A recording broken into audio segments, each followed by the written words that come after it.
ქართული რეჟისორის თინა თინგურჩიანის სურათმა სანდენსის კინოფესტივალზე გამარჯვება მოიპოვა. კინოფილმმა პირველი ადგილი საერთაშორისო დოკუმენტური ფილმის რეჟისურისთვის აიღო. ქართულ-გერმანული პროექტის დეტალები ნახეთ მერაბ კაპანაძის და ლევან თურქიას რეპორტაჟში.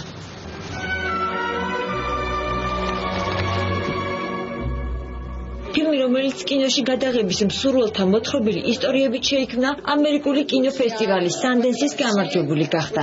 თინა თინგურჩიანის ფილმმა სახელწოდებით მანქანა, რომელიც ყველაფერს გააქრობს, ჯილდო საუკეთესო დოკუმენტური კინოს რეჟისურისთვის მოიპოვა. ბედნიერი ვარ, რომ აქ ვიმყოფები, სიტყვა არ მომიმზადებია. მიყვარხართ ყველა, მიყვარს სანდენსი. დიდი მადლობა თითოეულ იმ ადამიანს, ვინც მხარს მიჭერდა. ერთი ცოლი მინდა რა. ფილმის ყველა გმირი რეალურია და საკუთარ ისტორიას მოგვითხრობს. თითოეული მათგანი ცდილობს რეჟისორი დაარწმუნოს, რომ მაყურებელს სწორედ მისი ამბავი დააინტერესებს. კინოსურათის გადაღებები საქართველოს სხვადასხვა სოფელსა და ქალაქში 2011 წლის შემოდგომაზე 20 დღის განმავლობაში მიმდინარეობდა. ამ პერიოდში რეჟისორმა ფილმზე 20-ზე მეტი ადამიანის ისტორიის ასახვა შეძლო. რატომ არავინ მკითხა?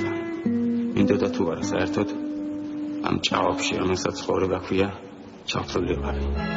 ფილმის პრემიერა გერმანიაში კინოს საერთაშორისო ფესტივალ დოკ ლეიპციგზე გაიმართა. ლაიფციგში წარმატებას ამსტერდამის დოკუმენტური კინოს საერთაშორისო ფესტივალზე მიწვევა და კვლავ წარმატება მოჰყვა. მანქანა, რომელიც ყველაფერს გააქრობს, თბილისის საერთაშორისო კინოფესტივალის ქართული პანორამის გამარჯვებულიც გახდა და პრიზის სახით მას გეტერბორგის საერთაშორისო კონკურსში მონაწილეობა ხვდა. გეტებორგის ფესტივალზე არის ძალიან საინტერესო, ასე ვთქვათ, ბაზრობა, სადაც მას შეუძლია შეხვდეს სხვადასხვა პროდიუსერებს, აგენტებს, ანუ მას აქვს უფლება თავისი ფილმით წარდგეს და ასევე მიიღოს მონაწილეობა იმ საერთაშორისო ბაზრობაზე, სადაც კიდევ ახალი პროექტები, ახალი, ასე ვთქვათ, იდეების შეხვედრა, თანხმობა ხდება. კინოსურათი ქართულ-გერმანული პროექტია, რომელიც გოეთეს ინსტიტუტის, რობერტ ბოშის ფონდის, კულტურის სამინისტროსა და ეროვნული კინოცენტრის ფინანსური მხარდაჭერით განხორციელდა.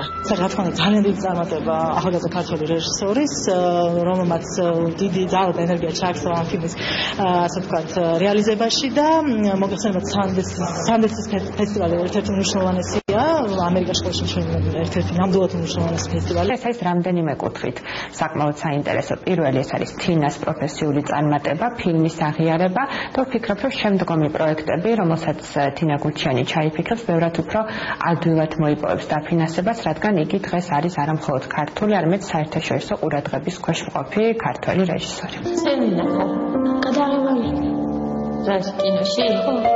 მანქანა, რომელიც ყველაფერს გააქრობს, რეჟისორის მეორე ნამუშევარია. მისი პირველი ფილმი სახელწოდებით სხვაგან გერმანიის კინოაკადემიის მთავარ პრიზზე იყო წარდგენილი.